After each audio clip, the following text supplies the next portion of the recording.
did a grand stand-up job with this one, Mom. You know, I think she did all right. No, I know You're my not mom. a piece of shit. Yo, I mean, listen, I wouldn't let you in my house. I'm joking. My mom knows dead ass. Mom Like, did if it wasn't for my mom, like, because when them jailhouse calls, they wasn't going to my dad. Mm-hmm. My jailhouse calls was going straight to one person. Mama, you ever see those the jailhouse, the people that's gonna get arrested on videos and shit? What's the first thing they say? Give me my phone so I can call my mama. I ain't never seen a video where somebody was like, give me the phone so I can call my dad. No, dad'll whoop your ass. No, dad's already in jail.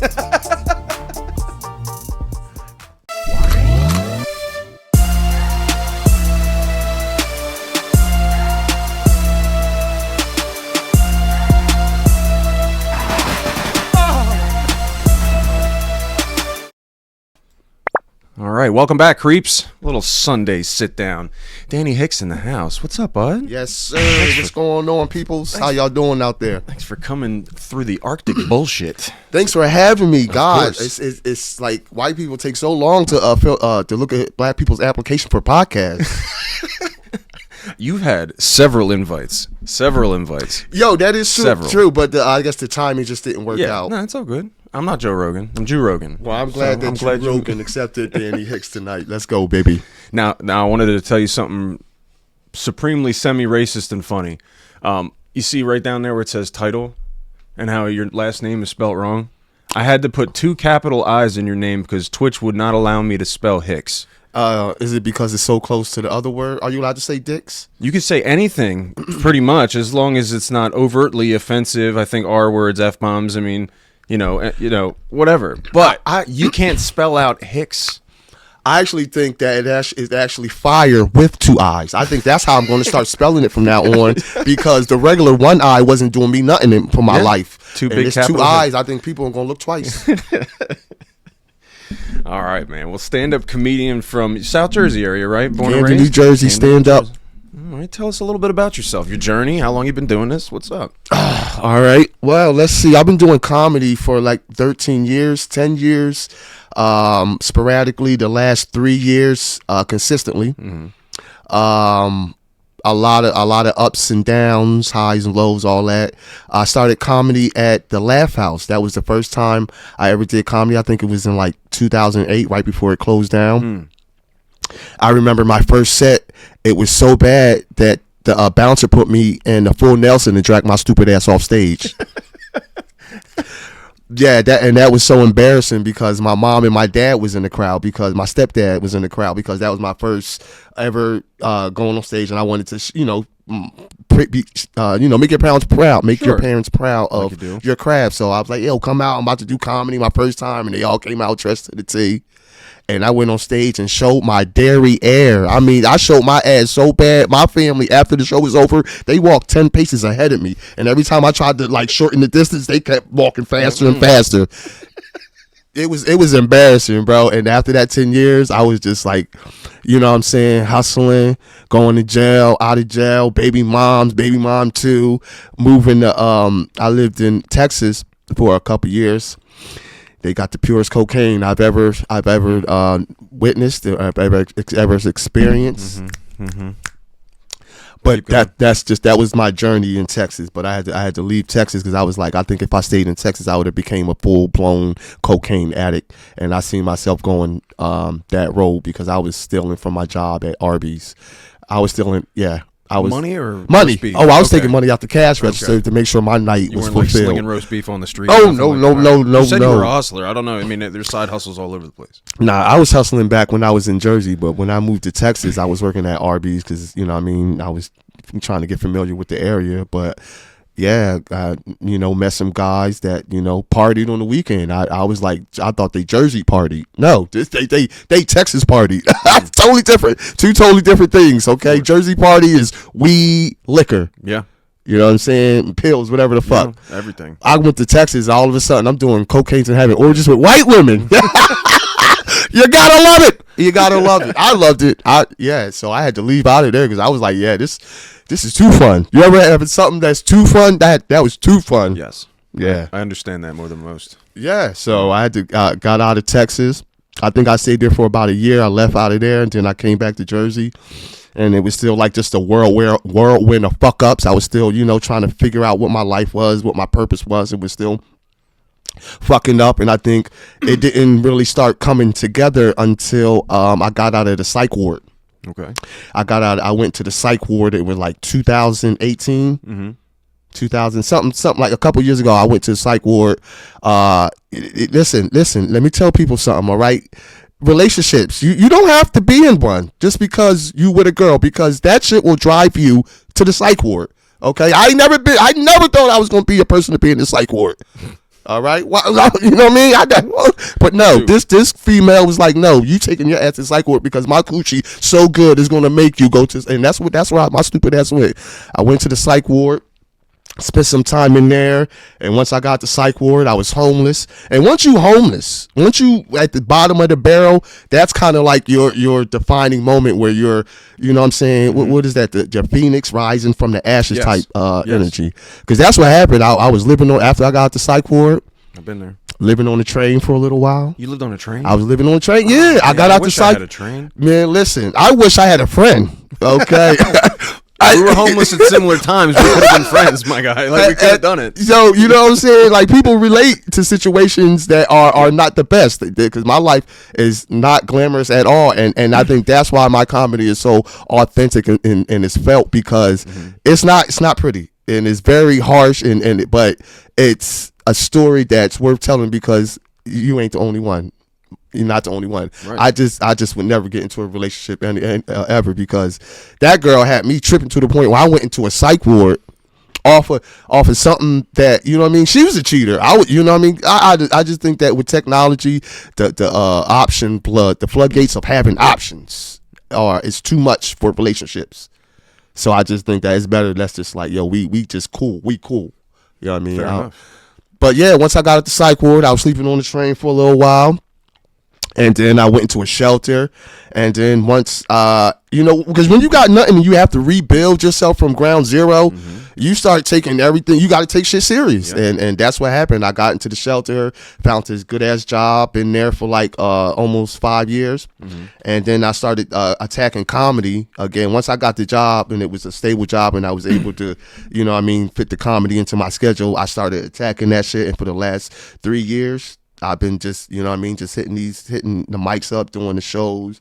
And I thank you for being the first podcast that invited me to your show, because, everything in God's time. So God said today was your time to come on Dust Off the Mics podcast. Yeah, and we met. Won't he do it? We met like a year and a half ago. You know that, right? Like at High Note. And it's funny that two previously homeless people just gravitated towards, found it out from each other, because we were having that conversation out front of High Note, and that was hilarious to me. And we were talking about it and talking about drugs and stuff like that, and the different types of homeless. Remember, I was like, I got a bit about different types of homeless. I was junkie homeless, so I had side quests and missions. You had the crazy homeless, so they were just like the fundamental like NPC characters. They don't move. And that's scary. There. Yeah, exactly. That's scary, because you're like, what the fuck am I doing here with these people? I say all the time, thank God I was a junkie homeless, because that means I had a bit of hustle to me. Right. If you can't be a junkie homeless. You're just going to be sick homeless. For sure. You know what I mean? So that's something that I never thought in my life, because like being the black sheep, you don't think you're the black sheep until you start having black sheep shit happen to you, like going to jail, having more run-ins with the police, baby moms, 2 baby moms. Like when you start having black sheep shit happening to you, you're like, okay, all right, because that's what happened to me. I was like, like but I feel like black sheeps don't really know what their purpose is until they reach rock bottom, and then they have a story to tell. I feel like every black sheep is a story that was, made specifically for them to unite all the other black sheeps or other people that are going through that specific type of situation. Yeah, I mean, something to be said about black sheep. I mean, once you get to the bottom, some people keep digging. You know what I mean? Some people keep digging the hole even deeper. They don't have it within them to go, okay, no more. It's time to do better. You know what I mean? Because you can always, I feel like you can always get deeper. I've seen people. How many rock bottoms have you had before you was like, all right, this is the last rock bottom? 3 or 4. Yeah. Real shit, 3 or 4. It takes that many. And then, it takes that many. And I wish I could say one of them was when a friend died and like from drugs, and that was like the last thing that said, you know what, I'm done. And I wish I could say being sick on a boat in Camden County Jail was the thing that did it, but it wasn't. Like it took a few times of like digging myself out, doing a little bit better, but and then thinking I got it, thinking I got control, and then just crash and burn, rebuild, crash and burn, and then, and then eventually I'm just like, all right, it's time to have some control for real. Like not take my control back like they say in some Anonymous and 12-step stuff. Like actually have some self-control, actually just be a man about life, and not, all right, so I want something. Is it worth hurting everybody around me? All right, then I may not want it that bad. You know what I mean? So like things have to change in order to make life better. And then once life gets better, you're changed. And then you just keep doing better, and hopefully it compounds. And I feel like my ADHD and I think that's the main thing that I had that my mom knew I had but never gave me the medication for. So my success in life are delayed because I remember when I was in high school, I was always just ripping and running, but to no particular place or thing, just always in the hallway, always in the cafeteria, always around, like just doing everything else but sitting down, because like I had a hard time sitting down in the chair and like focusing on whatever, you know what I mean? And it's crazy because I graduated from Cherry Hill East. And I'm like, yo, that's crazy. But I guess they just wanted my black ass out of there because they was like, they just know he won't sit down. All 3 years, this nigga hasn't sat down yet. You know what I'm saying? I don't even think he sat down at the graduation. Yeah, they gave me a job at the graduation. They was like, you gonna keep up stand? Yeah, but my ADHD wasn't I wasn't prescribed anything, so I was always and I think that's a lot of the reasons why I just didn't have that focus until later on in life, because once the ADHD ran its course, where now I'm able to sit down, now I'm able to focus, now I'm able to just think about something and really like concentrate on it, because grew into your mind. right, and because I look at my son, who also has the same thing, ADHD, but his mom got him the prescription for it, the medicine for it, and he's in college now. So yeah, I don't know what the hell my mom was doing, because I could have been in college. I'm trying to chase a comedy dream, all because she couldn't afford me no goddamn ADHD medicine. Thanks, Mom. Our trauma is our material. Did a grand stand up job with this one, Mom. I think she did all right. No, I love my mom. A piece of shit. Yo, listen, I wouldn't let you in my house. I'm joking. My mom knows dead ass. Like, if it wasn't for my mom, like, because when them jailhouse calls, they wasn't going to my dad. My jailhouse calls was going straight to one person. Mama, you ever see those the jailhouse, the people that's gonna get arrested on videos and shit? What's the first thing they say? Give me my phone so I can call my mama. I ain't never seen a video where somebody was like, give me the phone so I can call my dad. No, dad'll whoop your ass. No, dad's already in jail.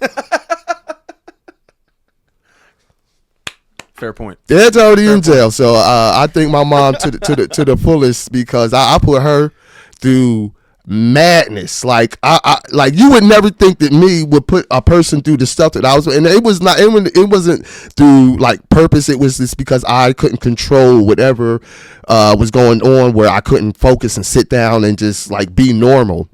So my mom, like, she always had to do the cleanup.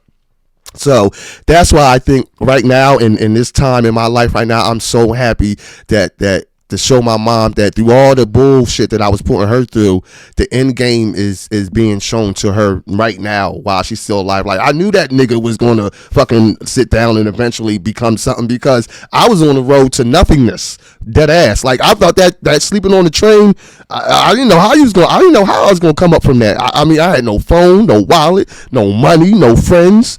I was sleeping in the shelter next to people that had schizophrenia and shit.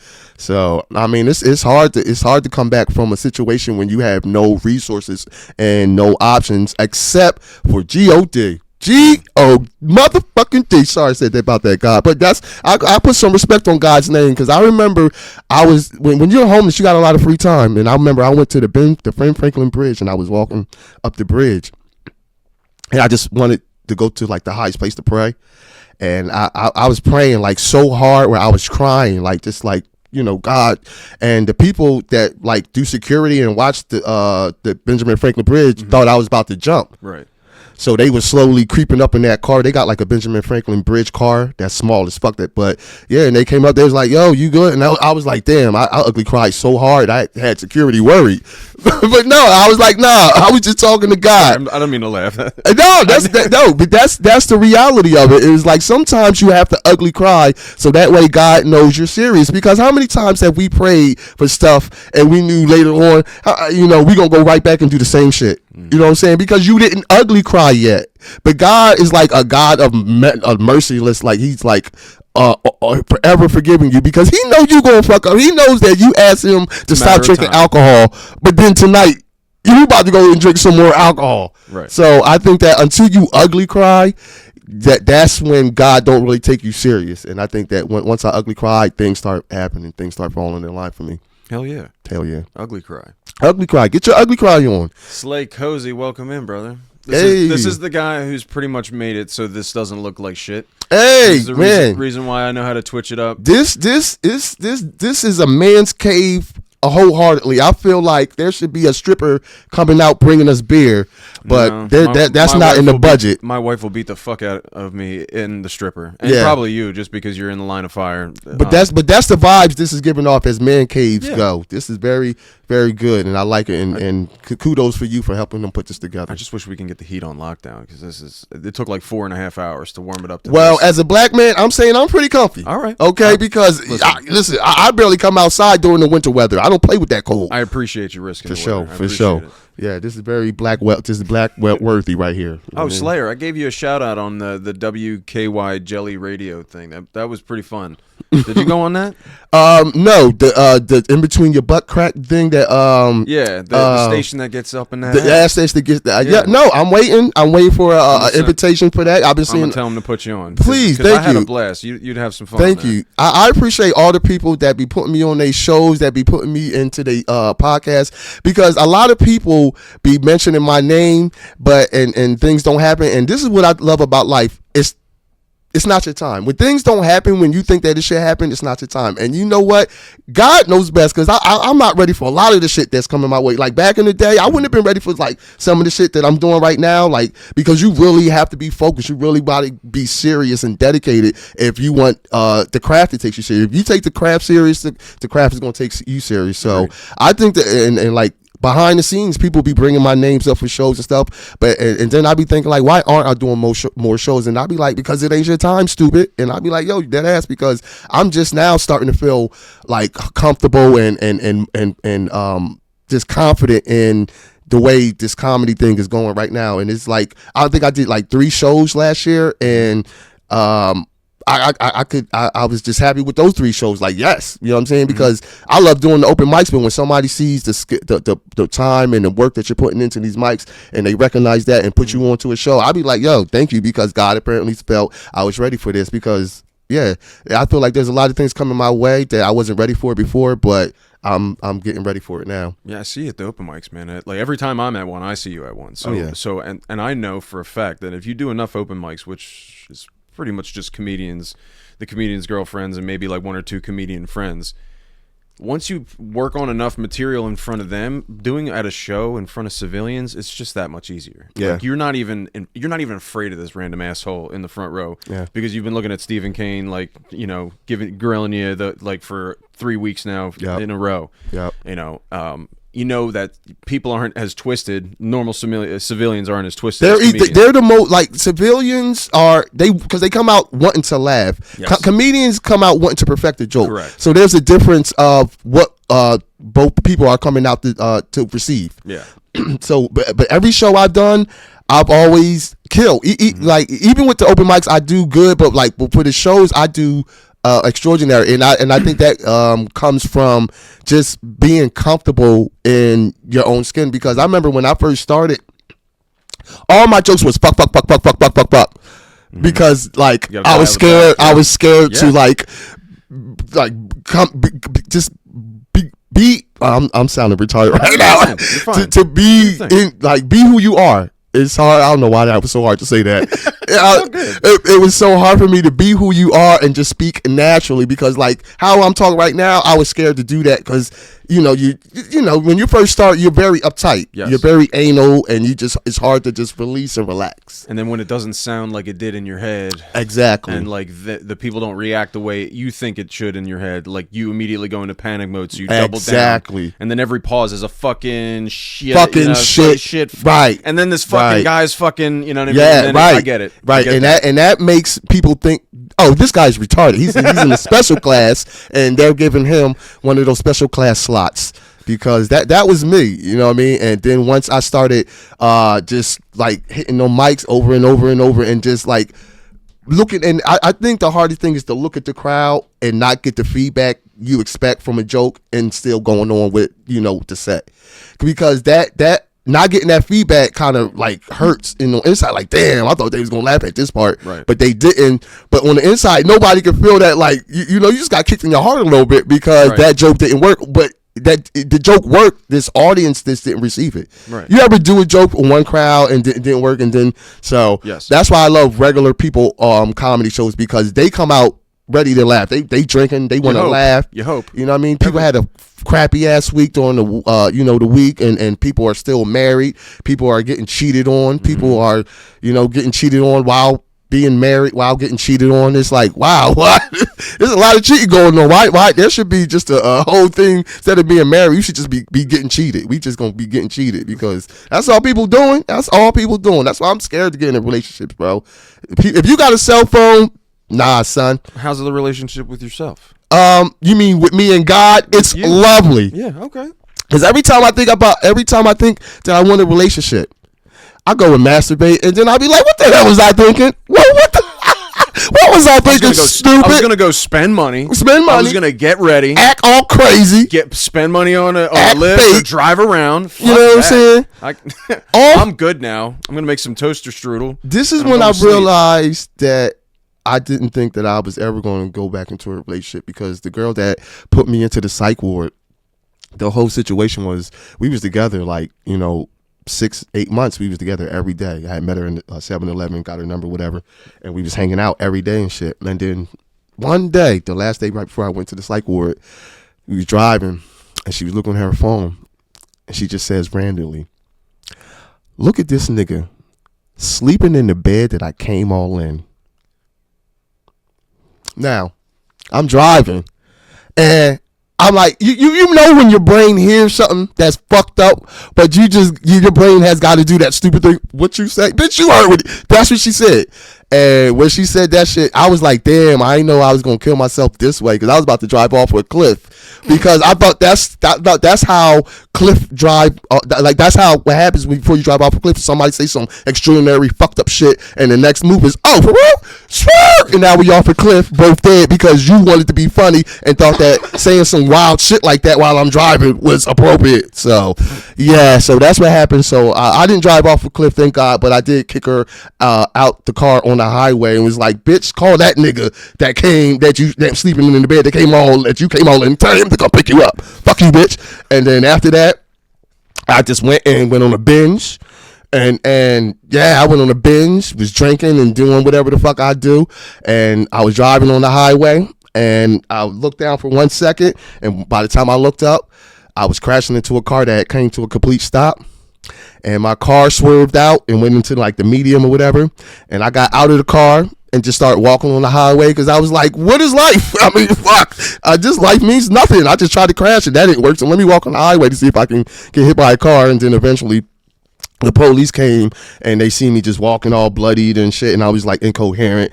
And then they took me to the psych ward, and then they said that I tried to commit suicide by tying a sock around my neck and trying to sit down really fast. I don't remember that, but it sounded like something I would do. But then after that, they put me in the psych ward, and that was the best week I had in my life. Yeah, rested up. I rested up, and I talked to a therapist. We had animal therapy, we had music therapy. I was like, I thought a lot of that shit was just like very elementary, because you'd be like, music therapy or petting, because they brought animals in, pet therapy type shit. But yeah, that shit really worked, and I felt very happy and relieved and ready to move on to the next fucked up cycle of my life. But once I left the psych ward, I went and saw a therapist for like, I think 3 months. I saw a therapist. I like that shit. I really like that. And I would recommend therapy as a just brushing your teeth, taking a shower, therapy. That should be like one of your regular things to do, because that shit helps, just like smelling clean. Mm-hmm. Yeah, therapy is like self-maintenance. Taking a bath for your brain. Yeah, I feel that. You know what I mean? Yeah, I think everybody needs a program of some sort. Mm-hmm. Most people are fucked up. I think we're all fucked up. Most people. I think some people got it together. I feel like you say most people. Why not all? Because to be on this planet, you've gone through some shit, or going through some shit, or have been through some shit. There's nobody on this planet that has being on here unscathed. I think it's all a matter of perspective. Okay. Like people who I would have looked up to when I was at my lowest, who helped me out, probably didn't see themselves as having it all together. But from my perspective, that was something to reach for. And then when I got to a level similar to that, there were people that became more available as I was getting better. Mm-hmm. So perspective wise, that's the only reason I say most, is because from my perspective, some people got it together. Right? Some people have something to strive for. Yeah, you're right. You're right. I mean? Because not a lot. I think most people are some slack-jawed, like dumbass, idiots. And I feel like most people don't know how to tie their shoes without help. And I feel like most people shouldn't drive. I feel like most people shouldn't purchase things in public. They should have babies. Yeah, or have babies. Thank you. Or you know what I mean? I think most people should online shop. You know what I mean? I think they should just stay in their house and do their thing, and then let the people who actually know how to think and cooperate with one another and get along, and not just want to start shit or not let their egos get in the way of a stupid interaction. Like, just stay home. Let the people who want peace, love, and happiness go seek it out. You know what I mean? That's my thing. It's the 80-20. It's like 80%. Good. It's like 80% is like the average, and then 20% are like excelling. I agree, because you're right about that. Like I'm saying, all people are pieces of shit. And no, you're right. I think everybody's got their thing that makes them shitty. Because, and I agree, because there are those certain, like, very few percentage people that are just good people. Like, for example, my brother, he is the opposite of me. He went into the service, went to the Air Force, got a wife, got a kids, got a house, picket fence, got a good story. He wrote a book. He's a DJ. And I'm like, this guy didn't do half. Like, I was in the streets. I was hustling, just running and ripping in the streets. And I'm like, wow, that's crazy, because we both got the same dad, and we both went different paths. And that's good that I'm now starting to, have positivity coming out of my life. But for a long time, I looked at him for the inspiration, because I'm like, I don't know why I keep fucking up. Because I'm like, I'm not intentionally going out the house to fuck up. I would just fuck up. Like, like, and I like, yeah, ADHD had a lot to do with that, because I was just ripping and running. And when you in the street, you mix hanging out with your boys and the streets and the street life and non-diagnosed ADHD. Yeah, you gonna have a lot of stories to tell. But my brother had the opposite. He wasn't like, fuck that guy. It's like, no, I'm joking. But he didn't have ADHD. He didn't have like jail stories. He wasn't in the show. I'm like, yo, that fucking guy, how the fuck did you manage that shit? And then I'm like, well, that's because God made two different brains. We both got the same DNA, but two different brains, because I don't know why I kept choosing the latter and he kept choosing the right moves and shit. But now it works out, because these are like testimonies that I could use, that I do use for my comedy and just everyday life. Speaking of comedy, like who were some of your main figures that made you decide you wanted to get into comedy? Like people you'd watched or people that you'd lived around? My very first interaction with comedy it had to be, I was 6 or 7. I remember my mom put on, she had on Eddie Murphy. He was doing the Mr. Rogers skit. And he said something like something crazy, and I repeated. I'm like, man, look at this cracker ass nigga and shit. And I said that shit in front of my mom, and after she laughed, she gave me a beating and shit. And I was just like, I stopped at the laughing, because I didn't know that was funny. I thought it was funny, cracker ass nigga. I was like, oh, cracker ass nigga. And for me to say that, and she laughed and shit. But that was my first instance knowing that words can make people laugh if you say it right. And then I remember my first instance, I had my very first job was at a barbershop, and I got the job because the barber, he was cutting my hair, and I was just making him laugh by just talking and just, saying funny shit, and they gave me a job. And every time I was at work, I would always be in the back, and they had a beauty salon, and I would be in there cracking up the girls and stuff. So that was my very first instance of just like delving in comedy, and then because people always like, yo, you funny, you be saying like wild shit, you funny, like all my life people have been like, yo, you funny. And I think the defining moment is when this guy named James Howley, shout out James Howley, he's a handicapped guy. And we used to work at this job called Maximum Research, right? I remember that. And he used to always be like, yo, Danny, yo, you funny. He used to always say that. He used to be like, yo. Because I remember it was so bad that I was about to rob James for his wheelchair. That's how bad it got. I was about to rob. He don't know this. James, you didn't know. I was about to rob you for your wheelchair before you told me to go do comedy at High Note Humor at the Tap Room. Yeah, so, but that day I was about to rob James for his wheelchair and go pawn it because I needed rent. But he was like, yo, come with me to this Tap Room. And he took me there, and I did comedy. I bombed, but ever since then, and 13 years, whatever the hell, years later, here I am now on the podcast talking about how I was about to rob James for his wheelchair before he told me. How much can you get for a wheelchair? I think you can get like 120 if you get to. Yeah, listen, and he had a good one. James was a rich Asian. He was a rich Asian that didn't have legs, so his checks was looking that's a Toyota wheelchair right there. Listen, he had a minivan just for his wheelchair. Oh, he was gonna be all right. James, you was gonna be all right. You could afford another wheelchair. But yeah, shout out James, bro. That was my first, because I didn't know where to go to do comedy, and he brought that joint up. He's like, yo, go to the Tap Room, because I'm like, James is doing comedy and he's in a wheelchair. I was like, oh, I'm not getting beat by a nigga with no legs. Fuck that. So that's when I started doing comedy, because I'm not being shown up with somebody that can't walk. Fair enough.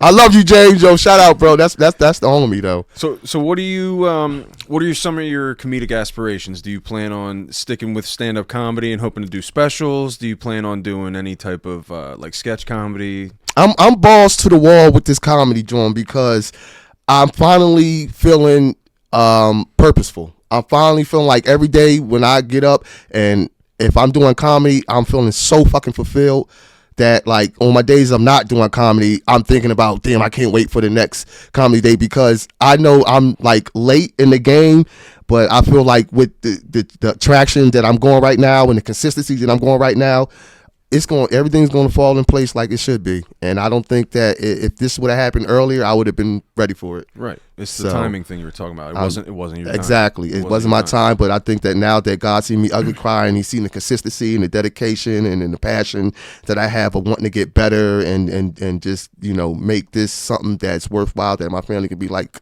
we knew it all along. Type energy. Yeah. So yeah, I'm doing the comedy, I'm doing the sketch. I do, like, whenever y'all see me post something, that's because like this is like from the ground. This is getting it out the mud with no help, nobody, just you, your camera, and your voice. So and I appreciate everybody that be liking my comedy and then be supporting my stuff, because you don't have to do that, because I don't. If your shit ain't funny, I'm not liking your shit. But I hang out with a lot of funny fuckers, so I'm always liking everybody's shit, because everybody in my circle got a legitimately funny bone that is relatable. Yeah, I was an instant fan, dude, because first and foremost I realized you on stage is you out front of the open mic. It's the same person. There's no difference. You're just walking up there. You're pretty much going from a homeless drug rant, with a random Jewish guy to a fucking microphone. Yes. And be like, yo, I just met this Jewish guy. Dude, it's funny as shit. Like, that's right. And that's it. Sure. There's no transition. There's no fakeness to it. Right. And I love that shit. I like it when people can be themselves, even if it doesn't work. Right. Like, even if it doesn't work right then and there. And it doesn't always work. No, but here's what you learn: what part of it did, what part of it didn't, and what part of it you don't give a fuck if it didn't work, right, because that's the part you're going to want to try and convince them to make it work. Right. And I think you do that well. Thank you. I love following your shit around. Every time I see it, I'm not on social media as much the past few weeks, just because I'm really trying to take a little bit of a break from. But I know stressing. when I get a like from you, I know, like, oh, this nigga just tapped in and shit. But I appreciate that, because it's all a community thing, and it's like, you tap in with me, I'm gonna tap in with you, and eventually, like, people see you long enough, like Connor King fucking white handsome fucker that shouldn't even be doing comedy. Shout out Connor King, because I remember he said a joke about how it was easy to get sex from girls, and I was like, that motherfucker, that nigga, he has no goddamn clue how hard it is. But because he looks like that, he can say that shit. But like, but you know, I remember my first show was with Connor King it was a Halloween show like a couple years prior, and to see where he's at now, I think he's overseas somewhere doing shows, and I'm like, yo, I salute that, because it just shows you like, yo, if you stay with anything long enough, you know what I mean, you're going to get somewhere. I attribute comedy or anything in life to like video games. Like, for example, I'm playing The Last of Us right now. Nice. And like the way you have to try to like maneuver to pass that level is just like, yo, you stick with it, you're going to get past it. And I think that's just with comedy, with anything. You stick with it, you're going to get past your fear. You're going to get past your anxiety and your nervousness of being on stage. So, yo, video games was definitely the teacher for me to tell me like, yo, if you keep at it, you're going to pass that level. Likewise. Whatever level or whatever, you know, you're going through at that time. It's like a Grand Theft Auto server. For sure. Like I obviously I'm not throwing people out of their cars, but I'm just looking at the top right corner. That's it. Seeing what tools I have to my availability, what quests are available, what do I want to build on? You know what I mean? What do you want to do? I think the most important thing in life is having something that you really want, because like I didn't have a dad.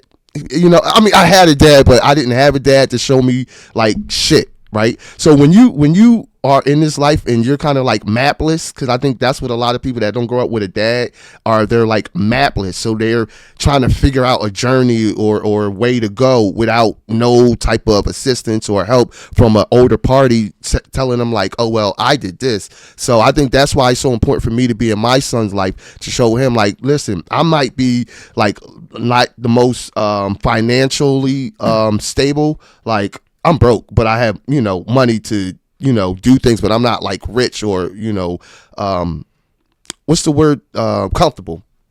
I'm poor as fuck. So, but to be able to show my kids is that you could be poor as fuck and still chase your dream, and show your kids like all you got to do is just have that thing that you really want, that's like not superficial and not like, you know, just dumb shit. Like it's got to be something that is bigger than you. So you know, because my son knows I didn't have my dad, and for me to be in my son's life, showing him like, you know, this is something that you can achieve. You know, he wants to be an actor, so I'm like, good luck with that. I don't know if that's gonna happen, because he doesn't have like and like he's great, but he's more reserved. Like if I said I wanted to be an actor, they'd be like, okay, I can see that. But he's more reserved, so I'm trying to get him to like become more outward. But I think that he don't have that thing that I have that makes me more outgoing. But listen, like maybe striving for the acting career is what makes him more. Exactly.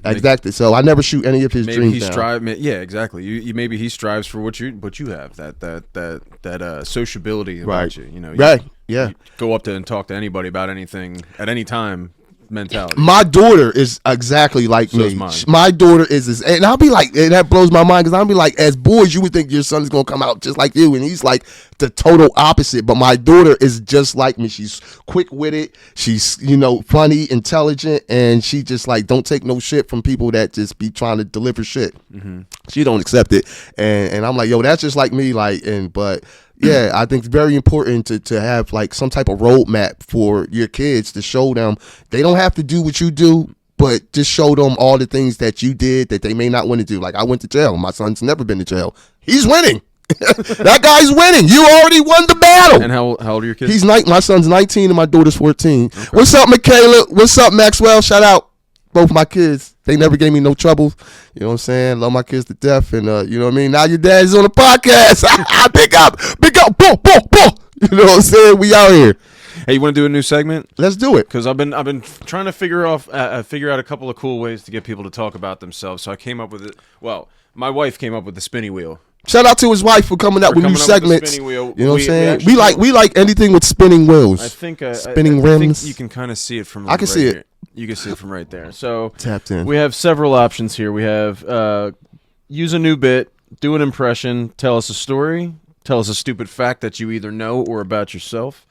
You can roast anyone, plug your favorite underground music, plug your favorite underground business, and then go on a rant. So, all right, you down? Let's go. All right. And the wheel spins. And the wheel Good spin. spinning. That was a very official spin, Mike. Stupid fact. What's a stupid fact you know? A stupid fact that I know that if you order a Lyft and if your Lyft driver is a female and she is divorced, you will know about it by the time your ride is over. You will know if your female driver has been divorced, is going through divorce, is talking about divorce. You will know about it, okay? Because I got in the car, I said, hey, how you doing? She said, hey, how you doing? After that, I shut up.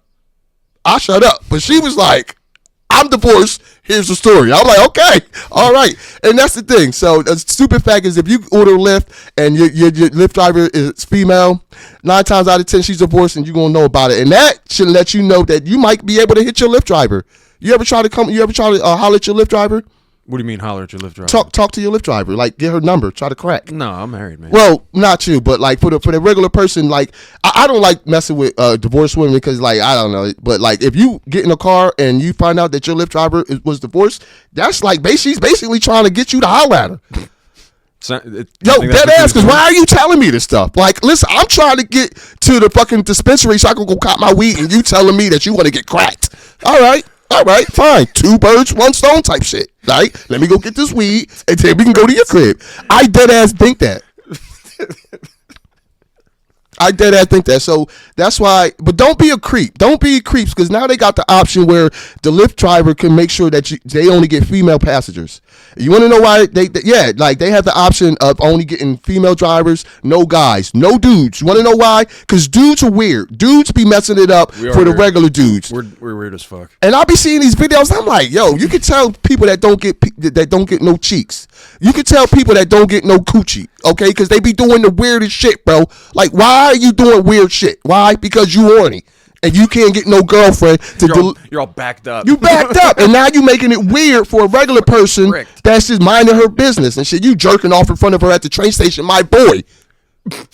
Like, what are we doing? You know what I'm saying? So that was a perfect first spin. Hey man, that was one of the best spins that I've ever had in a podcast, and I think more podcasts should incorporate spin the wheels. We're gonna spin it again. Ready? Let's do it. We doing 2 for 2, baby. I think we'll do like 3. You good with 3? Let's go with 3, baby. I love that number. A rant. Oh, this is your shit. Here's dude. my rant. I wrote the rant thing in here. I love it. Okay, here's my rant. Okay. Fuck that Dr. Pepper bitch that made that jingle, okay? Fuck her, okay? All her fat ass did was sit on her bed and say, Dr. Pepper, good. Now that bitch is $2 million richer. Fuck that bitch, okay? You know how many times I've been at Dunkin' Donuts or McDonald's and, I'm loving it. You know what they did? Get your stupid ass out. You passed 30 minutes of chilling in that lobby. I hate this fact that all weirdos are making it right now. If you weird and you got like a fucked up face or you got like just some deformity that's not regular or normal, you about to get paid. You gonna get paid. And it's all because people like the internet wants non-normal people. They want the what's the word? Abnormal people. They want people that people just don't look like every day. Cause that Dr. Pepper girl, she don't look like an everyday person. She look like a person that's been drinking Dr. Pepper and eating Pepsi. But that's it. That's all. She don't go to school. She don't got a boyfriend. She just drink Dr. Pepper and eat Pepsi. And one day she just put her camera on and it was just like, Dr. Pepper, good. Boom. Now that bitch is out of poverty. Now I'm sitting here. I'm drinking Capri Suns like a motherfucker. I made a Capri Sun jingle. Oh, shout out to everybody that like my Capri Sun jingle. How'd it go? You could pop it on the pop. Wait, you could pop. I forgot how it go. I smoked a lot of blunts between then and now. But yo, if you go on my page, you will see my Capri Sun jingle. And thank you for all the guys that gave me and gals that gave me the engagement of liking it and leaving a comment and just just engaging with me because I want to get out of poverty. Okay, I like Capri Suns. I mean, Skittles, Starburst, I dig all that shit. So I'm just gonna be laying on my bed eating pizzas, thinking up slogans. You know what I mean? $2 million, $2 million. Shit.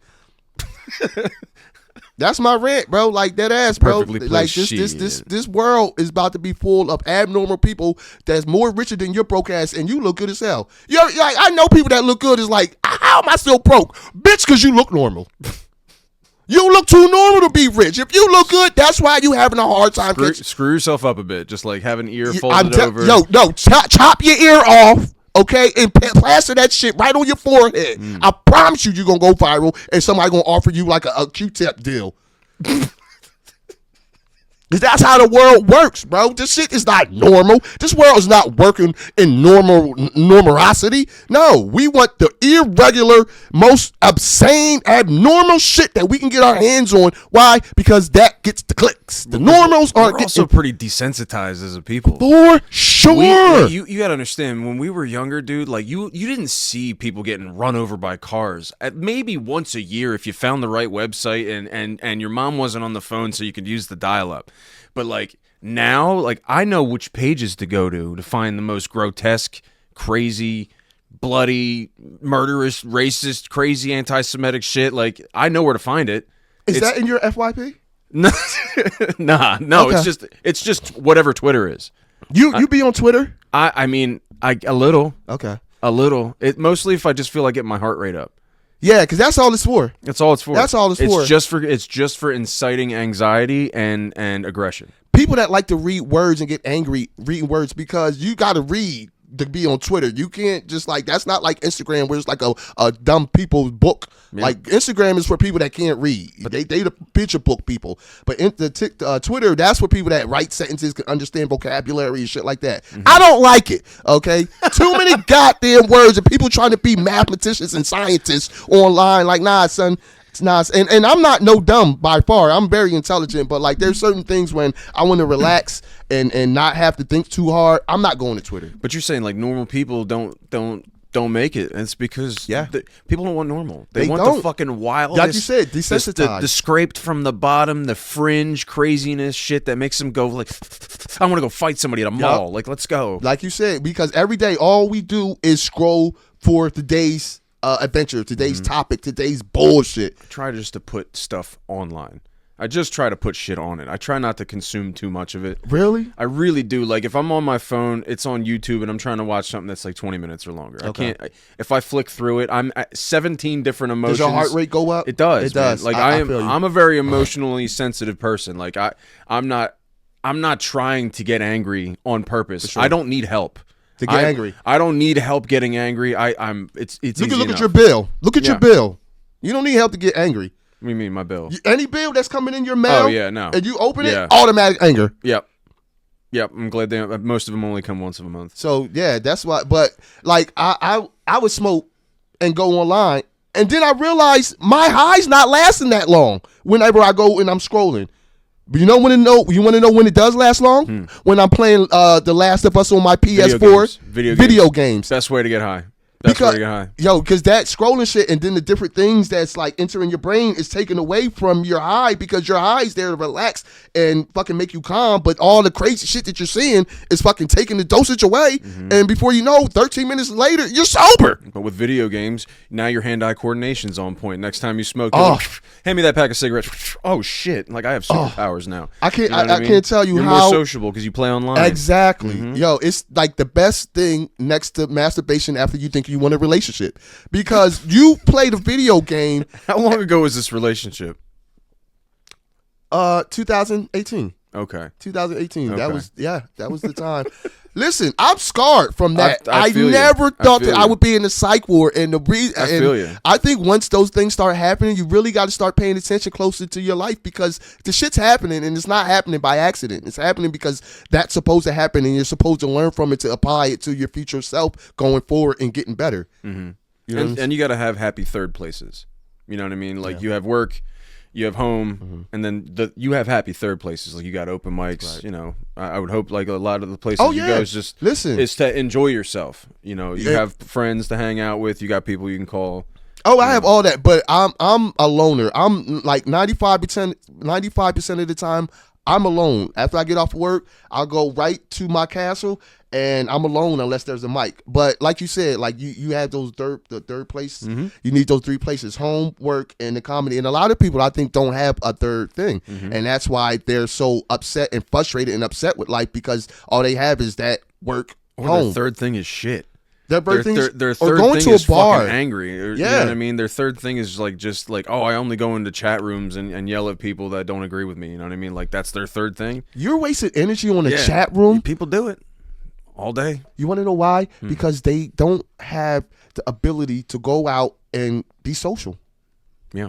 They are scared to be social, and I see why. Because you ever try to be social with somebody that you shouldn't be social with? Right. A lot of motherfuckers need to stay in the crib. It's like the IQ intelligence gap. I just heard about this. Like, you ever heard of the theory between the intelligence? All right, so the average is like 100, and then like 150 is super goddamn smart, almost genius level, and then almost nobody's 200 or between that. Okay. And that so like if you're at 100, and then somebody, which is most people, I think, are sitting at like an 80, you can't even communicate with them because it's like talking to a child.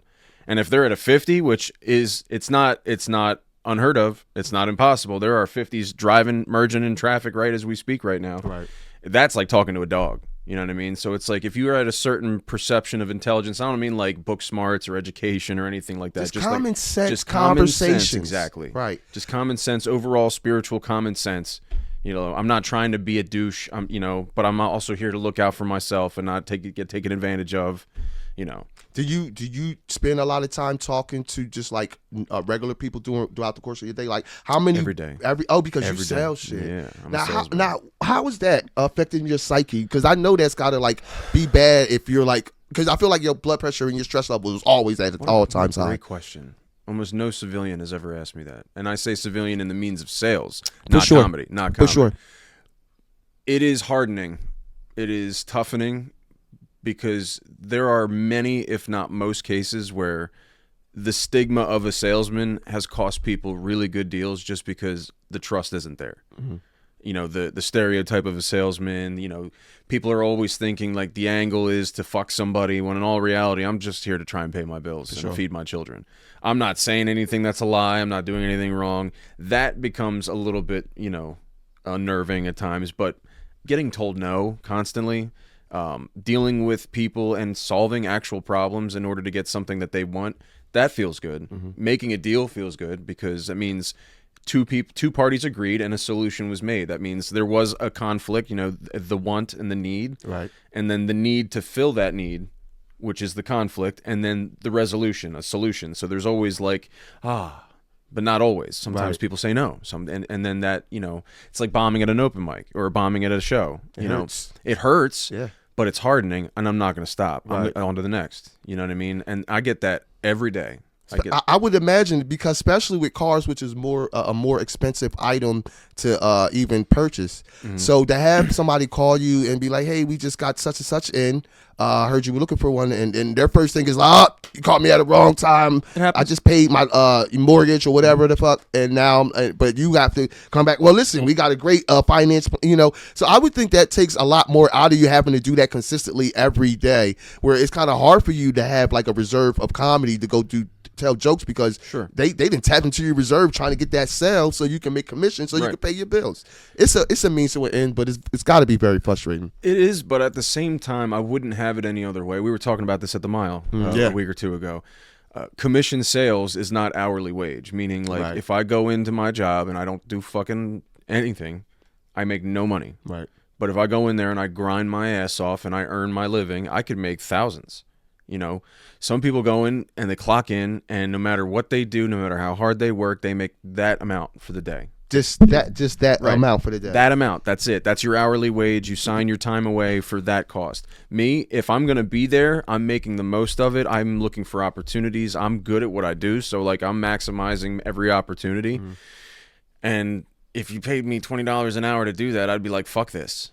I wouldn't do it for $20 an hour. No, but the potential to make as much as I want, my effort is my income. My time is not. Mm-hmm. And I wouldn't have that any other way. And like it's made it so like I am never able to now go to a 9 to 5. Like I can never go and work at a Panera Bread again. I used to work at Panera. At one point in my life, I was working at Panera Bread from fucking 5 a.m. till 2 p.m. Were you a manager? Nope. You were just a regular sandwich line, fresh out. Wow. I was fresh out. Sandwich line, making salads and sandwiches. I'm like 4 months out, like 5-6 months clean or whatever like that. and I'm just making sandwiches. I'm landscaping on my days off, and I'm bar backing at a pretty decent restaurant. I don't think it's around anymore. It's called Catelli Duo in Voorhees. I don't think it's there. Anyway, and then I started selling cars, and that replaced all three incomes because I realized that if I put that much hustle into something that actually pays me for the hustle and not for my time, it's better. It's better to me, and it's scary to a lot of people. Some people are like, I don't know if I can. Well, I know I can now. I know I can. What was the defining moment? What was the defining moment when you realized, okay, I could do this? Like I get like told no, but there's something that I'm doing that is getting me to confidence to be like, yo, I could do this shit every day. There wasn't probably an exact moment, but I will say it was definitely over my car sales career where I really like honed my confidence to a point where like it's unshakable now. How long you been doing this? I've been in sales this will be my 15th year. I started in 2012. So this will be, I'm sorry, my 14th. This is my 14th year. So that's mad time. So yeah, since 6 or 7 months clean. So like I went into car sales not spiritually grounded for like that shit. So after you got clean, you went right into car sales? More or less. Within a year, yeah. Well, how did you make that jump? Well, because I had friends in recovery who were also in car sales, go figure. And they were like, you'd be great at this. You got to go. So is that the thing? If you're an addict, your next thing after addiction is becoming... Because I mean, it's where... Listen, I got to tell you, it's a really good start for anybody who's got multiple felonies, no college education, but you got a good personality and you know how to hustle. Mm-hmm. If you can do those, you know, you can make a living. You could fall into a living in car sales if you don't have the hustle bug. But if you have it, you can make a killing. Mm-hmm. You can support a family. You could build, buy a house, cars. Like I built my credit from dog shit to what it is now off of the income and knowledge that I acquired from sales. Like now I know a little bit more about financing and APRs and good moves to make. Like I can tell what the verbiage is if somebody's trying to jerk me around. Like I'm good. Like I know how to do all that. Right.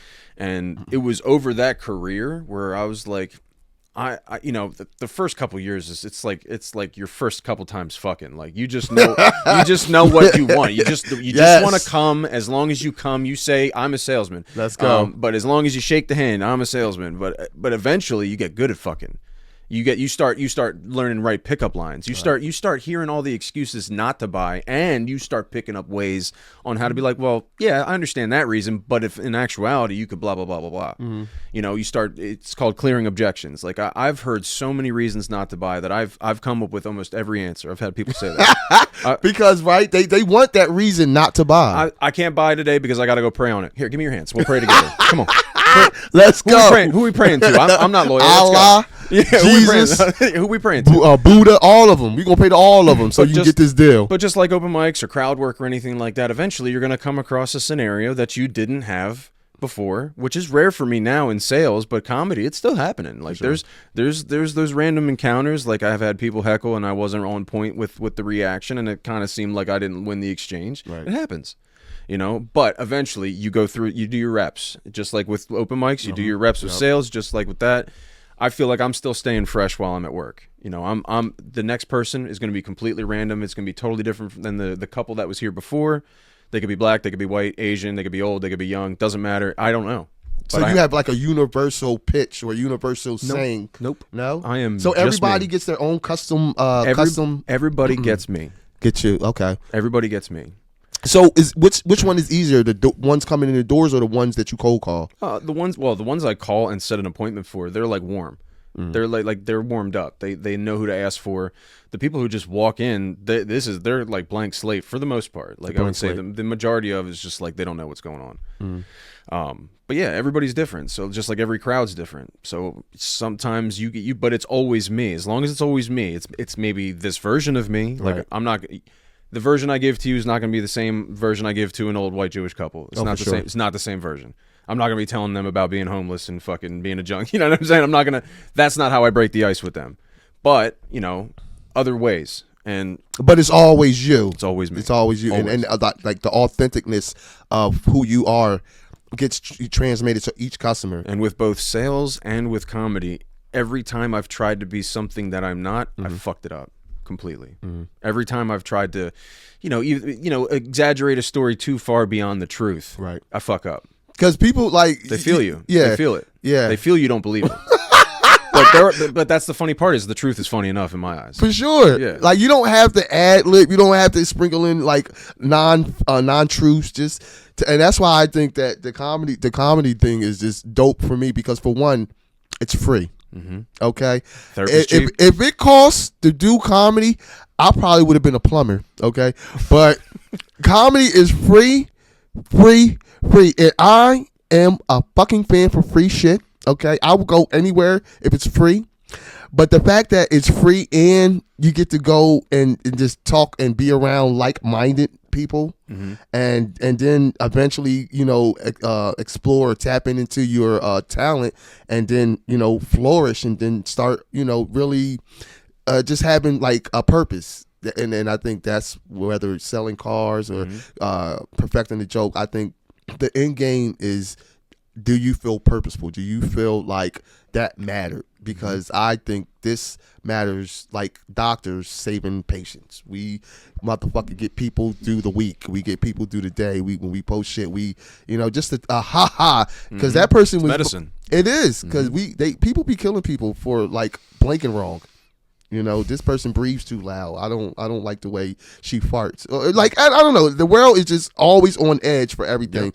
So it's always good to have that thing that could just push people back from the edge. Hell yeah. How long have we been running for?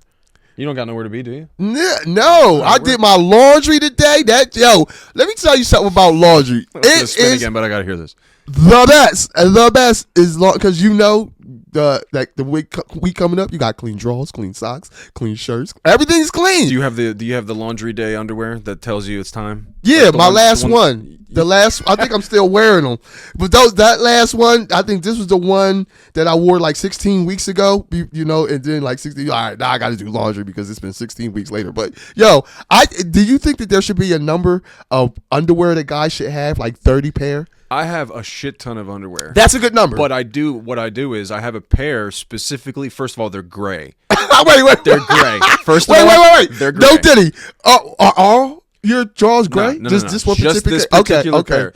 They're gray, and they're from high school. So wow. So they look fucked. And I put them at like the third to the bottom. That's when you're still wearing your 9th grade underwear? Still, yeah. I've been the same height since 5th grade, dude. I haven't grown. That's commendable, my guy. Yeah, but I put them in there. So like, this is since recovery, since like Oxford and transitional housing and shit like that. I put the raunchy fucking. They're clean. They're clean, but they're ratchet. The raunchy ones. They look so bad, dude. And I put them like third from the bottom, so that way when I get to them, I'm like, it's laundry day. It's laundry day. Like, fuck. I can like if I wear them, there's like the balls are going through. It's time for laundry. Hey, yo, do white people do that? What? When they say shit like that, do they say pause afterwards? Okay. We just play a never-ending game of gay chicken. Okay, that we're not really playing, but it is funny to make people uncomfortable. I love it. I always be wondering. Nah. Because I'll be like, yo, why is it just our culture that has to do that every time we say something that might be considered gay? Like you said balls, and I said pause for you because I didn't think you was going to say it. But I'm like, damn, that is like, do white people have something that they say before they say or after they say something gay? Probably not. I don't think it's the. No, I mean, I don't know. Maybe it depends on the person. Like, I got gay friends, and I'll say fag and shit. I don't think gay people have to say pause. No, they don't. They just go. They go press play. Press play, motherfucker. Balls all day, girl. That's what I play with. And hey. No, we don't. It's. I don't know. It's funny. Like, it is. It is funny. The weird little non-intentional gay chicken that people play. And you know what's crazy is just like, if you don't say pause, somebody in the crowd will be like, hey, yo. You know what I'm saying? Nah, because don't ayo. I'll be like, ayo yourself. Yeah, I'm confident. I'm good. I love that. If somebody catches it, I'll be like, yo, I'll take that, bro, because I was slipping, bro. I didn't know how. There have been times where like pause wasn't even an option. It's just like, I think I had a 13-year-old show up at a set one time, or at a show. I had an actual booked show. 13-year-old comes in, and I'm like, how did you get in the door? Because my wife was watching the door, and they're like, back door. I'm like, oh, no, back door, 13-year-olds. That's not and there's no pause for that. And I'm like, I'm sorry, it just came out. Fuck you. Yeah, because now you're a whole backdoor perv it's a whole shit. it's a whole different thing. But yeah. Yo, but that's crazy how I'll be like, yo, that's how you got to be like. White people used to do no homo. No We used homo. to do no Everybody homo. used to be no homo until We the just homos stopped. was like, oh no, y'all can't keep saying that. Well, we couldn't. I think for like from 2020 onward, people got really upset with anything like you say no homo. No- Like, what do you mean no homo? Like, if that's offensive, No I'm like, homo. yeah, I'm trying not to be. Like, Yeah, but 'cause I like come from the it was PC offensive. era. What year were you born? 91. 82. You were born in 91. I know. I look like a 40-year-old. I don't even look my age and stuff. No, so. you look good. You Yeah, look good. thank you so much. I think that comes from water and weed. Water and weed, because that's all I do. I drink water, mad water, and I smoke weed, and I'm not in a relationship. I'm not in a relationship. I smoke a lot of bud, and I drink a lot of water, and I keep my stress level at a minimum at all times. Write this down, people. You have to, because your skin is going to tell you your age before you say it out your words. So a lot of people don't even have to tell me how old they are. I can look at your lines under your eye. You're 46, my guy. I'm from like Eastern European Jewish lineage. My skin's been my skin's been doomed. Yo, Like, you know how black people get ashy? Jews get flaky, dude. We get fucking peely and flaky. Like it comes right off. Like, I could never commit a you crime. use lotion, right? I all the time. I Okay. use Okay. stuff for my beard, for my eyebrow. Okay, different- so you have a this is maintaining skincare. it. This is, if I let it go for a day or two, You do look moisturized, no diddy. I am. I'm very, Yeah. very, very lubed up right now. No diddy. No diddy. I'll do a no diddy. Let's fucking I'll do a no diddy. I'm very lubed up right now. We all on a no diddy rip, But I baby. could never commit a crime because I'd just be fucking flaking all over the place. I'd DNA leave my all- DNA all over. So if them. you don't use lotion, y'all flake instead of getting ashy. I mean, I do. My people do. Wow, I just Like thought that Eastern everybody got European- ashy. No, I mean, some people just get fucking peely and. What kind of lotion do you use? Oh my god, my wife gets it for me. I just don't bought even know the Nivea brand. today. Nivea. I just Is bought that good Nivea. stuff? I was going to buy Jergens because Jergens is good too, but okay. I was like Nivea. It really gets into your the crevices of your skin, and it lasts for a long time. Because some lotion you put it on, and by the time your first hour, 2 hours, you know you're ashy, and it's just like, yo, what the fuck? So I just actually purchased Nivea. So shout out to Nivea for We are looking for sponsorship. We so are Nivea. moisturizing black men's skin since day and one. Jews and Jews. But what lotion type do you use? I don't know the name of it. Your wife probably buys And it. then I get beard shit too, like Yeah. the stuff from Walmart, the Cremo or Yeah. whatever the hell it's called. Yeah. Because that'll get like then it'll get peely on my chin, and then like those the And that's flakes not will a be good there. look. No, it's not a good look, and I gotta maintain. I gotta like brush my beard. I'll brush it Yeah. when you leave. Yeah. I'm a fucking. You're supposed to, because you're in the spotlight. I am. And if I'm buying a car for somebody that's flaky, I'm not buying a car. And this is what sells. Why I is mean, this guy I flaky don't- trying to sell me a I car? don't gotta He's a be drop flake. dead gorgeous, but I can't be gross. Listen, at You know what I all. mean? And you're trying to sell some very expensive shit. Yeah, and Hardware. Like you're trying to buy something that's maybe 50, 60,000. You're like, what is that hanging off of his fucking? Oh eyebrow? my God! What Why the is his fuck skin this look guy? all fucking non? Yeah, nah, son, we'll pass. Yeah. Give me the guy with the moisturized mustache and the beard. Yep. So I'm glad. Yo, everybody needs to incorporate a skincare line or a skincare treatment. Just personal hygiene is important. Because Don't let lotion, it go. especially in the wintertime, Yeah, that's when you need Yeah. it the most. it's the driest it's ever been. How often do you take a shower during the wintertime? No diddy. What like once a day? Once every other Okay, day? because I've been seeing videos where white people, I don't know why, I be seeing this shit, but just white people, they saying they don't take that many showers during the wintertime because they didn't really give an explanation, but they was like maybe once or twice a week I they will take a let shower. it slide more than like a day or two Okay. in the winter because sometimes it is too much. Plus, Right. Jersey water sucks, dude. It's like mostly does. chlorine and fluoride. It does. I wouldn't drink. I used to drink from the water spigot on the side of my house when I was a kid. I wouldn't trust that Wow, shit. you're brave. Yeah, when I was a kid. Oh, well, Not everybody drunk Not from now. a spigot. Not now. Not now. It's You- worse than Schuylkill Punch, man. Yo, my mom's water has a smell. They say it's clean Yeah. though. It smells like But- bleach. No, my mom smells like we shouldn't be using it, but they say it's safe to use, but she don't drink it. And I'll be like, no, this water should not smell like that. Nah, give me a Brita. Give me a Brita filter. Yeah, I do so it from the fridge now. So. if you want to take a shower, My get wife, that my wife put Brita water. filled a water bottle up with our sink water upstairs in the bathroom. It smelled like straight chlorine. It smelled like it just got out of the wash. Like, I'm not drinking that shit. Oh my God! So and that's why Straight that out of the sink, British. that's what I wash my hands, brush my teeth with. And does your skin get immediately ashy after? Yeah. Yeah. Like, do you think that's all the water everywhere? Like everybody's water makes them ashy because it's hard water? I don't know. That's a good question. That is a good But question. Jersey water is definitely fucking ratchet as fuck. You know who probably got good water? Hmm. Like Bahamas people that have like tropical, like I think islands. anybody who digs their own well and does their own purification is the only people who are guaranteed to Well, have who's doing these. that? That sounds very expensive. It does, doesn't it? Yeah. I mean, it also Is that why sounds- we don't have clean water? Because it's expensive? Yeah. Okay. That's probably why. That makes sense because does. they don't give a fuck about. No. Like, they don't want to spend money. Nobody wants to spend money on anything. Not anything that benefits somebody. Well, indirectly. that should be a basic clean fucking water. I don't know. How about that? How about water I that think in doesn't smell? 2010, the world declared that water is a human right. Pretty much like the whole world declared. So like there are 2010. That's when they how finally long got it their took. shit together. 2010. That water was a basic human right. This is why you can't take shit. You can't take anything serious on this across planet. the world, and there are still places that don't have clean water. Yeah, like there's places in the Congo. There's all over. What's Namibia.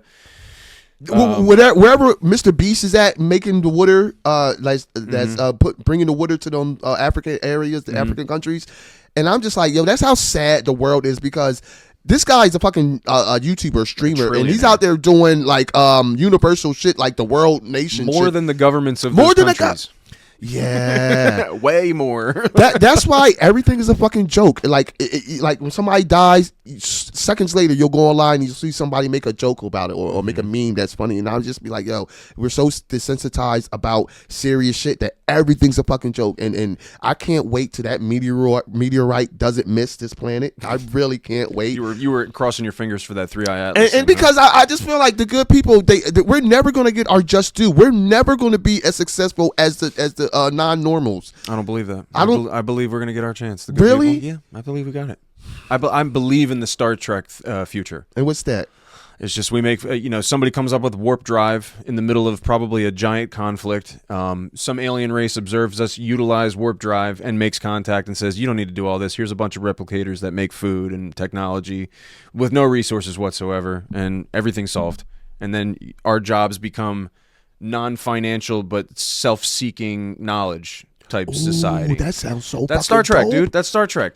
But unfortunately, the warp drive technology came out of World War III, which, believe it or not, is actually Wait, you said warp technology came warp out drive. of, Yeah, like came out of World War III. Yeah, like the light, the faster than light technology, like the Millennium Falcon going into hyperdrive kind of deal. That's Star Trek. Is like once they did that, the Vulcans saw them. They're like, oh shit, these guys got warp drive. Let's go say hi. And then they said hi, pretty much made first contact, shook the guy's hand, and they're like, we have all this technology. You guys are clearly advancing to a point where we can talk to you now. Right. And then they became very involved, and then we kind of adapted the Vulcan lifestyle, and then we expanded outward, and that's where you get the Galactic Federation and all that shit. You know, I'm sitting here listening to your story, and I'm just thinking like, yo, that should be what this planet should be about. Our job should just be obtaining knowledge and becoming smarter. I'm telling you, dude, Star Trek was fucking all very much ahead of its time. Very much. Like if you watch, like you can go on Paramount or MGM right now and watch the whole fucking Next Gen series, which is what I recommend. You don't have to go back to the 1960s one. That gets a little in the way. But if you go watch Next Gen, that it's like it covers all sorts of things. It covers trans. It covers trans. In a way, it does, dude. It like later on in like the 6th or 7th season, they have like trans aliens. They have like a male female. Get the fuck they out have a of male here. female alien. And this, I'm telling you, dude, this episode. What's a trans alien look like? Yo, show that joke. He said trans aliens. I'm not joking, dude. How did America's problems make it to the to outer space? They got trans aliens, like, yeah. And you got it. And I'm telling you, dude, this show is woke as fuck. They got pronouns and shit. They are. And I think the captain falls in love with it. Not the captain, the first officer. Oh man, it's always the first officer to go off. All and right, do some so weird hold shit. on. Let me switch over. Oh my god, is my computer just taking a shit on me? Come on, man. Help me out. That Wi-Fi is on a Sunday schedule. That McDonald's Wi-Fi is in the way. Did your McDonald's Wi-Fi get mixed up with your own? No, I was just joking. It's Star Trek Next Gen. See, this is why I need a Jamie. I need a Jamie for my Joe Rogan. Where is it? Yeah, dude, they cover all sorts of shit. Where's the picture of her? Like, I'm telling you, William Riker, one of the first officers, falls in love with the bitch, and he's like, "You can't do this," and she's like, "Well, I want to. This is my choice." Because I want to. Like, yo, I just told you 8 reasons why we shouldn't do this. I want to. I just like people don't care about nothing. As long as if they want to, that's all that matters. That's all that matters in this world is what people want. Yeah, see, here it is. Hold on, ready? All right, let's knock this out. Trans regrets? Rights. Trans rights. Yeah, this was like, this episode aired in the 90s, and this was covering trans rights. That's the only thing. So this is the alien, and William Riker. That's and this is like the stud muffin. He's like the stud muffin of Star Trek. Captain Picard. No, this is William Riker. Picard. Oh, Picard William is Riker. the bald guy. Yeah, And then this is the trans alien. She's like, I am. So that's a girl, but that's a guy. At the time he meets her, it's a girl, and he falls head over heels for this bitch. And then she's like, I will be a man soon. And then he's like, what? You can't do this. And then I'm gay. Kinda, like that's kind of how it went down. He's like, you can't do this shit. Yeah, so he was the first gay dude to mess with a trans They dude. went hard on so many different topics. Do you know there's space Jews in Star Trek? There was this episode in like season 1 or 2 where they like take they kidnap Data. Hold on, space Jews. Jew Star Trek. Yo, I'm telling you, I saw this episode. I saw this episode. Space Jews. Hold on. Space Jews. Oh no, it's an episode called All the Toys. Okay. All the Toys. I remember that. That's hilarious, though. I wrote a comedy bit about it. All the toys sponsored by Space Jews. All the toys. Star Trek. Star Trek. That's hilarious, though, boy. Like they really be trying to hit every issue in TV programs. The episode. All the toys. I gotta fucking be more specific now. Episode. All the toys. Is it All My Toys? Star Trek episode. Sorry. Oh, this is dope. I'm actually because this is what they do on podcasts. They look up information. Is it All My Toys? Toys. All the toys.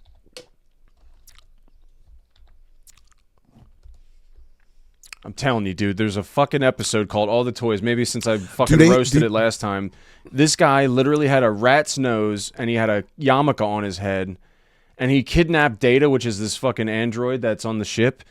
And he's like, why have you done this? He's like, for my entertainment. I swear to God, no, dude, it's fucking real, dude. Hey, yo, no, he didn't say it. For my entertainment. Because I wanted you for my collection. I'm telling you, dude. I'm telling you. I love that fucking voice, bro. That's hilarious. Oh, mother. Here he is. Ah, we got him. Space Jew. Oh! Look, they made his nose go up like a fucking rat. Hold on. Let me find a better one. Like, look at his yarmulke. Yo, that's funny as hell, bro. And I swear to God, he kidnaps Data. Is he tight with money on that episode, too? Nah, dude, he's got a whole fucking collection. He's a greedy Jew. He's a greedy piece of shit, and they make him out to be one. I swear to God. I'm surprised nobody brought this episode up. This was in, like, the fucking 80s and 90s. They don't. Yo, people are bringing up stuff from the 60s about cancel this. And no one flat out said this is Space Jews. They said this is the Collector. They call him the Collector. That's kind of like... he had a fucking pointy ears. He had a nose that was all turned up. And he's got a fucking yarmulke on. Yeah, for my entertainment. Then he talks like that. He my does, entertainment. Dude. I swear to God, I'll find a clip when I post this clip. Yo, that's fucking hilarious. I'm gonna find a real Space clip. Jews, man. Space Jews. Yeah, man, they everywhere, bro. They are everywhere. You want to spin this thing one more time before we head out? Let's fucking go. This has been a dope ass podcast episode. I love man, it. Thanks for coming. Fucking right. Thanks for having me. Where we at with it, baby? Another rant. You want to go on another rant? Let's go. Rant. Let's go. Let's make this a good rant for the weekend. Listen, all right. It snowed this week. It snowed last week, all right? And if you got a neighbor and you have that option to take, shovel your steps in his steps, don't do their steps. Don't do they fucking steps, okay? Do your steps and only your steps, because what's going to happen is they're going to get so complicit and comfortable thinking that every time it snows, you're going to always shovel their... No. So if y'all live in an apartment and you got his side and their side, only do your side, okay? Unless they pay you, then you'll do the whole thing. But other than that, only do your side of the steps and keep it pushing. Yeah, that's it. Fuck your neighbor. You know what I mean? Fuck your neighbor. Fuck your neighbor. Unless you hitting that. What's up, then you got to shovel the snow to go get that pussy. I'll shovel some snow, but I'm about to go get some. Hell yeah, salt the hell out that driveway. You know what I'm saying? So yeah, that's my rant, bro. If you got a driveway, if you got steps, and you have the option to shovel yours in the other person's body, and that would make you a good Samaritan, don't do it. Don't do it. Unless over. you clapping cheeks that night. You know what I'm saying? Shovel the shit out them stairs. So wise. So wise. Plug your stuff for me. Where can they find you? You can find me at all platforms. Danny _Hicks _comedy. That's all things comedy. That's all things Danny Hicks. And I actually I can say that some events or opportunities that I got coming up. March 14th, just talked to one of the guys that's saying I will be performing in Atlantic City.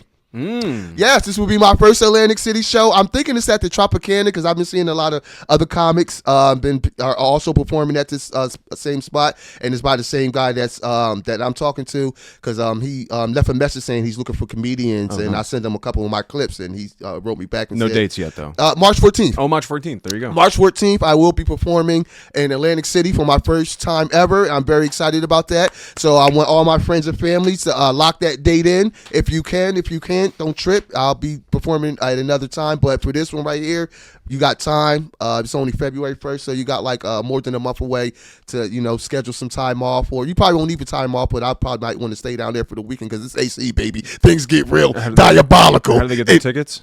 Well, I got. He said he's gonna send me the link today, so I'll be posting that along with all the information that comes with it when I get it. But yes, I'm very excited about that, and I'm also excited about doing this podcast, which was I feel like is very successful. I think we had a great time, and I'm happy to be invited to this very podcast of the year. Yeah, thank you so much. And if anything else comes up or you're doing a big project, you want to announce it, please come back anytime. Thank you. Bring whoever's involved with it. For sure. Happy to have you. I'm always posting Yes. up my dates and shows or just whatever I got going on. I'm always trying to make sure everybody's privy to the information so that way you guys can come support your boy and help your boy achieve this dream of comedy. Better late than never. Awesome. That's my first special going to be called Better Late Than Never. I like it. Let's go. Camden, stand up, baby. Let's go. So on Wednesday we got Joey Lupo coming on. Woo, Joey, I know that guy. And I'm trying to get Dave Burrows over tomorrow. Afro Sensei. So what I'm going to do is, since Danny's made it in first, this week's podcast is going to be him, and his clips are going to be this week. Let's and go. Then the following. We're on our road to 100 episodes. We're going to get by the end of the year 100 episodes. We are achieving dreams and accomplishing goals on this side of town. Baby was good. Thank you so much for coming on, brother. Thank you guys so much for having me. Thank you guys for watching, tuning in. God bless all. Hell yeah, man. Peace.